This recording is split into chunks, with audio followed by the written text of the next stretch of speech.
What is up, guys? This is the Fallout Claptrap bringing you a video today about my thoughts on Fallout at E3, and I will bring you a different video a different day about my thoughts of Bethesda's E3 conference as a whole. And yes, I will be uploading more as school's over. Just finished my last final, and I bought my new PC. It's pretty nice, and so see. Been bringing you better gameplay. You see the New Vegas in the background, but anyways, I know you guys don't want to hear about that. So, Fallout 4 at E3. What we heard: 3 new DLC. We got Contraptions, which is it's basically a Wasteland Workshop 2.0 kinda. Lets you do Rube Goldberg machines, basically, on your settlements, which is kind of cool, I guess, but I mean, it's not the best. Then you get the Vault-Tec, I think it's called Vault-Tec Maker, or Vault-Tec Creator, something like that, and you basically can build your own vault and experiment on the dwellers, which I think is really cool. But you can already build your own vault with a mod that I use, and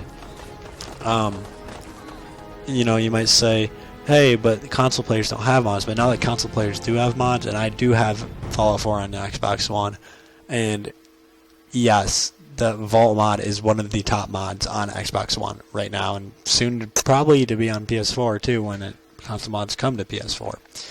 So, I mean, like, it's cool. I like you can experiment on your dwellers, but like, I don't know. It's not really that innovative. And we did get Nuka World, which is basically a brand new world. It's like Far Harbor, another big one, where you get to go to the pre-war amusement park known as Nuka World, and there's different spaces in Nuka World. Like there's a safari zone, a galactic mountain, like a galactic space type zone.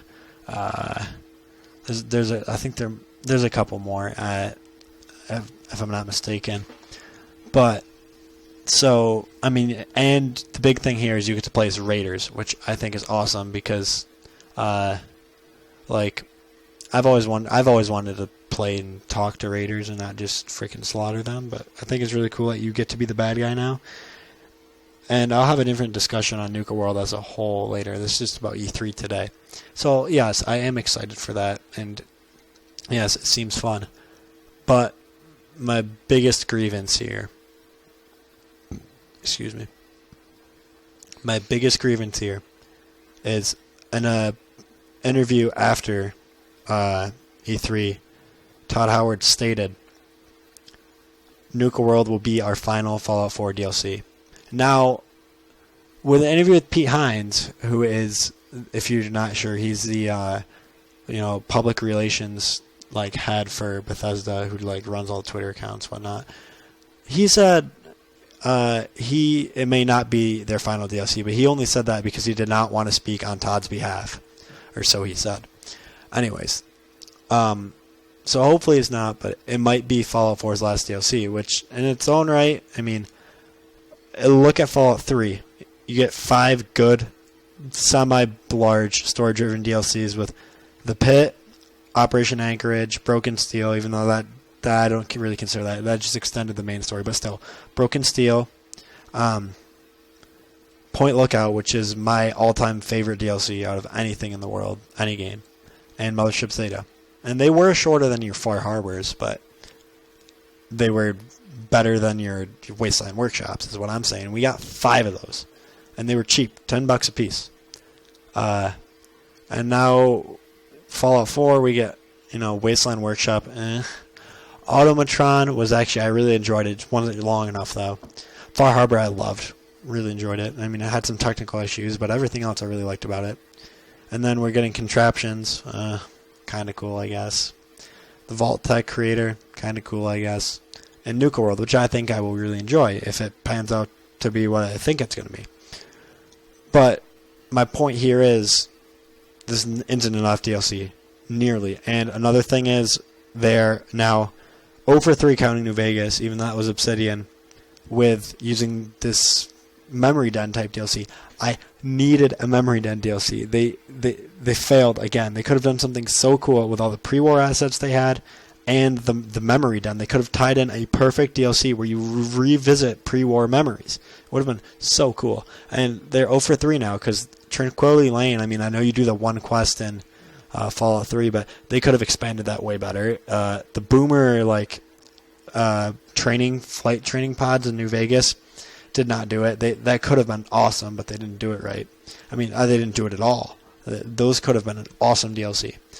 And then now the Memory Den, they're 0 for 3, and like, I don't know. And just the 2 big DLCs and all the small ones. I'd rather just have 5 medium-sized ones. Like, I didn't play the Skyrim DLC, but I know that there was the Dawn Guard was a big one, and then Dragonborn was a big one, and Hearthfire was like the builder one, if I'm not mistaken. And I've heard they were good, and they were big, but in my opinion, I would like something else because I want I like I'm a side quest guy. I want a lot of small little stories, and I don't want these, just a couple bigger ones.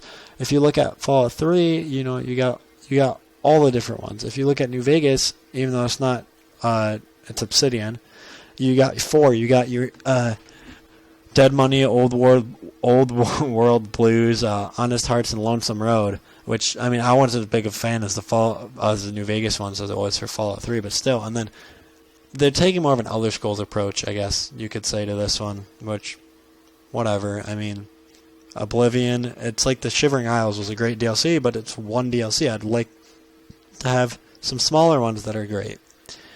But anyways, so those are just my thoughts on Fallout 4 at E3. And take it as you will. Let me know what you guys think in the comments down below, and thanks for watching. Keep spreading the word, and this is the Fallout Claptrap signing out.